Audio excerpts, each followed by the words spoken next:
Beberapa pertandingan di acara ini mudah diprediksi, tapi ada juga yang cukup sulit. Cerita utama Bash in Berlin dimulai dan diakhiri dengan Gunther. Juara World Heavyweight ini sudah lama menunjukkan dominasi dengan chopnya yang khas sejak debutnya pada tahun 2022. Dalam beberapa tahun saja, dia udah jadi salah satu bintang terbesar di WWE. Sekarang, dia menuju Berlin sebagai pahlawan lokal seorang Austria yang sudah lama tinggal di Jerman. WWE belum mengumumkan apakah Gunther dan Randy Orton akan menjadi main event.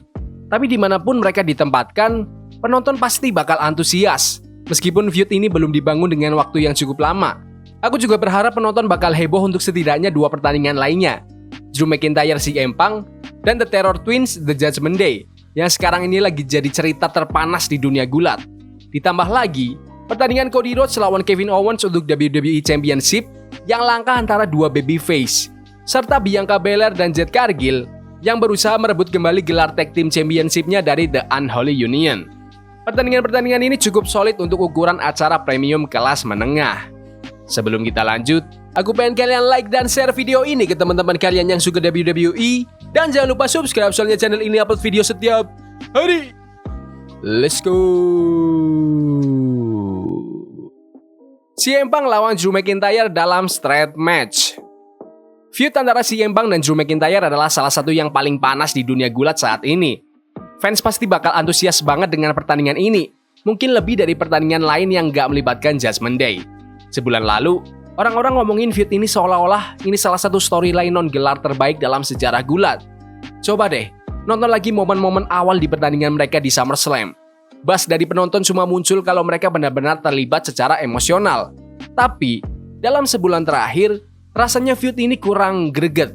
Gak ada momen yang bikin fans gulat heboh di media sosial. Feud ini bagus, tapi belum mencapai level luar biasa. Jadi, tujuan pertandingan ini adalah untuk mengembalikan momentum yang hilang. Feud ini butuh sesuatu yang lebih dari sekedar gelang yang dicuri. Kalau Triple H dan para penulis ingin mempertahankan dan mengembalikan keajaiban feud ini, mereka harus kasih CM Punk keunggulan yang jelas atas Drew McIntyre, lebih dari sekedar menangin pertandingan. Kita butuh sesuatu yang bisa memicu Drew McIntyre kembali menjadi Scottish Warrior yang penuh dendam, mungkin dengan melibatkan istrinya atau mempermalukannya dengan cara yang gak bisa dianggap remeh. Aku masih gak tahu pasti apa itu, tapi harus sesuatu yang luar biasa. Kalau enggak, feud ini bakal terus kehilangan momentum dan akhirnya cuma dikenang sebagai highlight positif untuk kedua bintang ini, bukan sebagai mahakarya yang akan kita bicarakan selama berdekade-dekade. Prediksiku adalah CM Punk yang akan menang besok di Bash in Berlin. The Unholy Union, Alba Fire dan Isla Dawn melawan Bianca Belair dan Jade Cargill untuk Women's Tag Team Championship. Nih, aku biasanya lumayan jago lah buat menebak arah WWE. Rekor prediksiku juga lumayan solid dan yang salah biasanya adalah pertandingan yang aku sendiri ragu. Tapi kali ini, aku harus ngaku kalau aku nggak ngerti WWE mau ngapain dengan Bianca Belair dan Jade Cargill. Awal tahun ini, mereka menang Tag Team Championship, dan aku pikir mereka bakal memegang gelar ini selama sekitar 9 bulan dan mendominasi sebelum akhirnya mulai saling berseteru. Aku masih pikir tujuannya adalah untuk membuat mereka feud. Tapi mereka kalah gelar secara tiba-tiba hanya sebulan setelah menang, dan belum berhasil merebutnya kembali. Lebih anehnya lagi, gak ada tanda-tanda perpecahan di antara mereka. Jadi, rencananya apa? Apakah mereka akan terus mencoba dan gagal mendapatkan gelar sebelum akhirnya saling berkhianat? Atau mereka bakal menang lagi, lalu kalah lagi, yang akan memicu perpecahan? Alba Fire dan Isla Dawn itu tag team yang solid. Aku senang mereka dapat kesempatan di puncak kan, dan aku yakin mereka akan kasih pertandingan yang bagus di sini. Tapi hasil pertandingan ini sepenuhnya tergantung pada apa yang WWE inginkan dari Bianca dan Jade. Dan aku nggak tahu apa yang mereka inginkan. Aku belum bisa melihat visi itu jadi, karena mereka adalah tim yang lebih menjanjikan secara finansial. Aku rasa mereka akan ngerebut kembali gelarnya.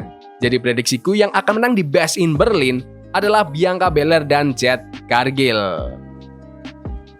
The Terror Twins, Damian Priest dan Rhea Ripley melawan The Judgment Day, Dominic Mysterio dan Liv Morgan.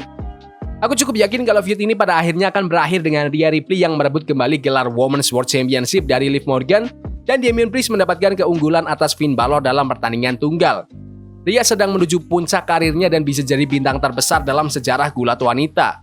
Sementara Damian Priest perlahan-lahan memenangkan hati penonton dan menjadi main eventer sejak cash-in di WrestleMania 40. Mereka pada akhirnya akan keluar sebagai pemenang dari storyline ini.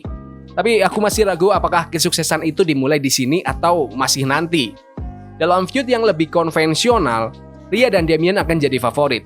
Dominic sudah mengkhianati Rhea di SummerSlam dan bikin dia kalah dari Liv, dan Damian kehilangan gelar World Heavyweight Championship-nya ke Gunther di acara yang sama karena gangguan dari Finn Balor. Aturan main gulat biasanya mengatakan mereka harus membalas dendam. Apalagi mereka sekarang babyface yang lagi panas-panasnya. Tapi kemungkinan besar feud ini akan berlangsung lama, dengan puncaknya nanti ada di pertandingan tunggal mereka. Pertandingan mixed tag ini lebih sebagai bagian dari cerita, bukan tujuan akhirnya. Jadi, hasilnya bisa apa aja, karena hanya untuk menyiapkan jalan cerita selanjutnya. Aku bakal pilih Damian Priest dan Rhea Ripley soalnya mereka perlu keunggulan dari The Judgment Day. Jadi prediksiku, The Terror Twins akan menang di Bash in Berlin. Cody Rhodes melawan Kevin Owens untuk WWE Championship. Cody Rhodes kemungkinan besar akan menang di pertandingan ini karena WWE suka dengan gelar yang bertahan lama dan juga karena Cody sepertinya ditakdirkan untuk bertanding melawan The Rock di masa depan untuk gelar WWE-nya. WWE udah menggoda hal ini sebelum The Rock kembali ke Hollywood, tapi jujur, aku pengen banget lihat Kevin Owens menang di sini. Bukan karena aku nggak suka sama Cody Rhodes, aku suka Cody dan bahkan lebih suka dari yang aku kira ketika dia pertama kali kembali ke WWE. Tapi karakternya butuh sedikit perubahan. Dia kerasa agak kering sejak WrestleMania, dan kalau dia kalah dari Owens, apalagi dengan cara curang yang bikin Owens jadi heel, itu bisa jadi cara yang bagus untuk memberikan energi baru ke karakter Cody. Aku pengen lihat mereka bertanding 3 kali, dengan Owens menang di yang pertama, dan Cody menang di 2 pertandingan berikutnya. Itu bakal ngebuat Cody tetap hot untuk apapun yang datang selanjutnya, tapi juga memberi elemen kejutan dan membangun karakter baru untuknya, yang hampir nggak pernah kalah sejak kembali di WrestleMania 38. Tapi sayangnya, pasti itu nggak akan terjadi. Jadi prediksiku, Cody Rhodes akan menang di Bash in Berlin. Gunther melawan Randy Orton untuk World Heavyweight Championship. Gunther mungkin adalah pegulat paling hebat di WWE saat ini. Dia kerasa cukup modern dan dia juga punya vibe klasik dan karakter yang besar sehingga fans gulat yang lama dan yang baru juga menyukainya. Aku nggak bisa lihat dia kalah kurang dari sebulan setelah memenangkan gelar itu, dan di depan fans Jerman juga yang pasti akan memberinya sambutan besar. Aku percaya Randy Orton akan kembali ke skena gelar juara, mungkin akan ada kaitannya dengan John Cena yang pasti akan sangat keren. Tapi nggak mungkin mereka bakal mengorbankan Gunther buat John Cena versus Randy Orton. Jadi prediksiku adalah Gunther yang akan menang di Bash in Berlin. Jadi gitu aja prediksiku untuk acara premium Bash in Berlin. Aku pengen kalian semua komen prediksi kalian di kolom komentar.